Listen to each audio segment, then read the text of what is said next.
Okay, ready to dive in? Today, it's the life and legacy of Prophet Muhammad, peace be upon him. A figure who always seems to be on those most influential people lists. Yeah. And yeah, for good reason. Definitely a good reason. You sent over some pretty thought-provoking articles, Yeah. including Michael Hart's book, Right. The 100, where he ranks the most influential people in history, Mm-hmm. and he puts Prophet Muhammad, peace be upon him, right at the top. Wow. We've got pieces from the Hidayah Network and the Bayan Al-Quran Academy, too. Sounds like we've got a lot to unpack. Yeah, a lot to unpack. Yeah. And his influence goes, I mean, way beyond religion, right? Absolutely. You're talking law, politics, social dynamics, the whole thing. It's pretty amazing. So, right off the bat, Michael Hart makes this really bold claim. Okay. He says Prophet Muhammad, peace be upon him, is the most influential person in history. That's a bold statement. Why does he say that? Why does he say that? Yeah. Well, it kind of boils down to, and Hart really stresses this unique blend of religious and secular leadership. Okay, I see. Yeah. Prophet Muhammad, peace be upon him, he wasn't just a spiritual guide, right? Right. He was building a community, laying down laws. He was a diplomat, Really? a military strategist. Wow. It's not often you see that kind of, I don't know, comprehensive impact all in one person. Yeah, that's true. It's rare. And Hart really stresses that this influence, it wasn't like it was diluted by later interpretations or anything. So it was direct. Direct, immediate. Oh, interesting. It was him. Okay. He set the stage for Islam as we know it today. Makes sense. A faith with what, almost 2 billion followers now? Yeah, almost 2 billion. A profound global impact. Profound. But to really get him, we need to start back at the beginning. Okay, so his roots. His roots. What intrigues you the most about his early life, like before the whole prophethood thing? Well, for me, it's that contrast. Okay. Born in Mecca in 570 CE, a bustling center of trade and tribal politics. Right. He becomes known for his honesty. Yeah, he earns that title, Al-Amin. Al-Amin, yeah, the trustworthy one. The trustworthy. Mhm. Then, boom, at 40 years old, meditating in a cave, the cave of Hira. Everything changes. Everything changes. First revelation. Wow, that moment in the cave, it's not just a turning point for him, it's a turning point for history. I know, right? From then on, his mission is clear. Spread the message of Islam. Spread the message, the belief in one God, social justice, compassion. Accountability in the afterlife, the whole thing. Right. It wasn't exactly a smooth ride, though, was it? No, not at all. You don't exactly shake things up in a place like Mecca and expect everyone to just, go with the flow. Not going to happen. No. He faced some intense resistance. Oh, yeah. Especially like the Meccan elites, right? Especially them. They saw his message as this threat, a threat to their power, the social order, their whole way of life. You can imagine. Imagine the courage it took to stand up to that kind of opposition. It's incredible. Which is why I think the Hijra, the migration to Medina in 622, it becomes all the more significant. Yeah, definitely significant. What impact did that journey have on his mission, do you think? Well, the Hijra, you see, it wasn't just moving from point A to point B. Oh, it was more than that. It was a turning point. In Medina, Prophet Muhammad, peace be upon him, he was able to actually build a community Okay. governed by Islamic principles. A model Islamic society. A blueprint. And think about it. This is a world where, tribal loyalties and power struggles, they were just the norm. It was everything. So, yeah, this was revolutionary. Okay, so he goes from facing persecution to building a whole community. It's remarkable. What about this Constitution of Medina? This document that sort of shapes this new society? This constitution, it wasn't just innovative, it was groundbreaking. I mean, imagine a document laying out the rights and duties of everyone, not just Muslims, Jews, Christians, all the other groups. That was the Constitution of Medina. Really? It was a framework for pluralism, Wow. coexistence. It really, challenges that whole perception of just this, homogenous society, right? Right. It seems like he was creating something way more inclusive. Oh, absolutely. He knew a thriving society. It needed diverse voices, different perspectives. And you see that reflected in the Constitution. Reflected right in it, the emphasis on mutual respect, cooperation. Hmm. But even beyond the document, the former one, there's something else to think about. Okay. The shura. The Shura. It's that process of consultation. Tell me more about that. Was it like a formal council? A group of advisors? What was it? Think of it more like a collaborative approach to governing, Okay. where Prophet Muhammad, peace be upon him, he was actively seeking input from his companions, He valued their opinions. valued their opinions, their insights. It wasn't about just him issuing decrees. It was about fostering dialogue And reaching decisions together. collectively. So you've got this, it's fascinating, this blend of strong leadership, Mm-hmm. but also this collaborative decision-making. Right. It's not exactly the image of, like, a solitary dictator or anything. Oh, no, not at all. He was able to balance those two things so well. He did. But there's something else, too. Okay. And that's his character. Right. His personal character. The Hidayah Network article, they highlight this one story. Oh, which one? I love these kinds of stories. Me too. They really make a historical figure come alive. Way more than just facts and figures. Exactly. What was it? So before leaving Mecca, he entrusts these really valuable goods Okay. to members of the very tribe that was against him. Wow. It just shows his integrity, Yeah. and his belief in people, even those opposing him. It's powerful. And then, after the conquest of Mecca, Right, he could have easily sought revenge. right. But instead, he offers amnesty Hmm. to those who had wronged him. Amazing. His compassion was incredible. I know. And you see that reflected in his final sermon, That famous statement, yeah. where he basically declares that an Arab has no superiority over a non-Arab, nor does a non-Arab have any superiority over an Arab. Such a radical message of equality for that time. I know, right? So we've covered a lot here. We have. His rise as a prophet, the challenges in Mecca, establishing that community in Medina, his leadership style, justice, consultation, his incredible character. Yeah, it's clear why he's considered such a key figure. I think so. But this is really just the beginning, Did it? Yeah, we've only just scratched the surface of his legacy Okay. and the impact he had on Islamic practices. So where do we go from here? Well, we need to look closer at the idea of the Sunnah, The Sunnah. his way of life, his example, how it guides Muslims today. Yeah. We'll also look at how he interacted with people of other faiths, Oh, interesting. which really reveals a lot about his approach to pluralism, Okay, I'm ready for that. religious freedom, all of that. It's really interesting, isn't it? What's that? How Prophet Muhammad, peace be upon him, balanced that spiritual leadership role with actually governing a society. It's true. I mean, we tend to think of prophets as these, purely spiritual figures. Right. But he was actively building a system based on what he preached. He was. What stands out to you about how he governed in Medina? Well, his commitment to justice, for one. Okay. We talked about the Constitution of Medina, The foundation. but it was really his actions that brought those principles to life. So how did that commitment translate into real policies? What did justice look like in Medina? Well, for starters, he established a clear legal framework.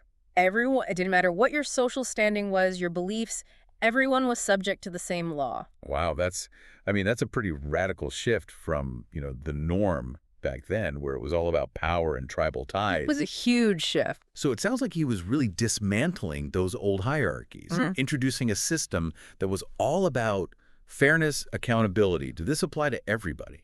Everybody. And the sources really highlight how he worked to protect the most vulnerable people, Oh, interesting. the ones who often were overlooked. Yeah. He championed the rights of women, orphans, even slaves. That's remarkable considering the time period, Were there specific examples of how he intervened to make sure those groups got justice? Oh, there are so many accounts of him mediating disputes, making sure people were treated fairly, advocating for those who couldn't speak up for themselves. It wasn't just about setting up laws. It was about creating this whole culture of justice and compassion. Yeah, and that concern for social welfare kind of goes hand in hand with the justice piece, right? Right. We were talking about the zakat system earlier. How did that work as a safety net? So zakat, it's one of the 5 pillars of Islam. It wasn't just about charity. It was about redistributing wealth, ensuring that everyone's basic needs were met. It's a system that was designed to prevent extreme poverty and really cultivate a sense of collective responsibility. So it was built into society. It wasn't just like individual acts of charity. It was more than that. It's interesting. He really seemed to approach well-being in this holistic way. Even, protecting the environment was a priority, which is kind of surprising for back then. Well, he had a deep respect for the natural world. He really understood how interconnected everything was. He advocated for sustainable agriculture, prohibited cutting down trees unnecessarily, even forbade poisoning wells during war. He was thinking long term, the well-being of the community, the environment. This kind of brings us to his interactions with other faiths. That's always a topic that generates discussion. And the sources we have, they really emphasize this idea of peaceful coexistence. But how did that actually play out? It wasn't just words, it was his actions. Even that term, people of the book, it's significant. Oh, how so? Well, by using that phrase to refer to Jews and Christians, he was acknowledging that shared Abrahamic heritage, highlighting the common ground. It sounds like he was really intentional about using language that promoted respect and understanding. Right. Did this, I don't know, did this translate into like actual agreements or collaborations? Absolutely. He formed treaties and alliances with Jewish and Christian tribes, Really? granting them religious freedom, protection under his leadership. So diplomacy, compromise, bridge building, even with people who had opposed him. It's kind of a different picture than just a leader focused on conquest. It's much more nuanced. He understood that a stable society, a just society, requires cooperation, mutual respect, finding that common ground even with differences. We've touched on so much. We have. Justice, social welfare, environment, interfaith relations. My head's spinning a little. It is a lot to take in, and we haven't even gotten into how his teachings shape the lives of Muslims today. Which is where the Sunnah comes in. Exactly. His example, his way of life. Right, understanding how that serves as a model. Can you give me some examples of how the Sunnah guides Muslims in their daily lives? Well, the Sunnah covers a lot. Yeah. Personal hygiene, what you eat, how you interact with others, business dealings, even how you treat animals. It's a guide to living an ethical and fulfilling life, all rooted in his example. Okay, so let's take prayer, for instance. How does the Sunnah inform how Muslims approach prayer? It goes beyond the ritual itself. Oh, okay. It's the preparation, the posture, the mindfulness, the intention behind it. The Sunnah provides detailed guidance on all of that, emphasizing humility, sincerity, focus during prayer. So it's about embodying those things all the time, not just when you're praying. Right. It's like a framework for integrating those values into your actions. Exactly. And that's what makes it so powerful, so enduring. It bridges that gap between the theoretical and the practical. It's about how you actually live out those Islamic principles. And this brings us back to the 5 pillars of Islam, those core practices. Can you explain how those reflect his teachings and how they continue to shape Muslim life today? The 5 pillars, faith, prayer, charity, fasting, and pilgrimage, those are the bedrock of Muslim life. They're not just rituals, they're a blueprint for spiritual growth, social responsibility, personal transformation. So let's take, for example, zakat, the giving of alms. How does that connect to his teachings on social justice? Zakat is really a concrete manifestation of those principles. It's about sharing your wealth, taking care of those less fortunate, creating a more just and equitable society. It's about understanding that our individual well-being is completely tied to the well-being of our community. So he was creating a system that wasn't just about individual piety. It was about building a just and compassionate society. But, as we said before, his legacy isn't without its complexities. There's some controversy, too. Of course. I mean, with any figure of his stature, there are always going to be debates, disagreements about how to interpret his teachings. Yeah. So what are some of the main areas where those debates come up, and how are Muslims kind of navigating those today? One area is the role of women in Islamic societies. Okay. While Prophet Muhammad, peace be upon him, absolutely elevated the status of women, gave them rights that were unheard of at the time, there are ongoing discussions about what those rights mean in our world today. Yeah, that makes sense. It's about understanding the historical context, but also having these critical discussions, figuring out how to apply those principles in a world that's so different from 7th century Arabia. Exactly. It's about recognizing that Islam is a living tradition. It continues to evolve, to adapt, but it stays rooted in those core values, the ones he established. Wow. I mean, the last 2 parts of this deep dive, we really got into it. Yeah, we did. Prophet Muhammad, peace be upon him, his life, his legacy. It's quite a story. It is, from his early days in Mecca to, building that community in Medina. Right. His leadership, his teachings, the 5 pillars, even the complexities, the debates about how to interpret it all. It's been a journey. A journey is a good way to put it. And you see, I mean, it really highlights just how much he accomplished, I know. impacting not just, religious practices, but law, governance, social dynamics, Environment. even the environment. It's a lot.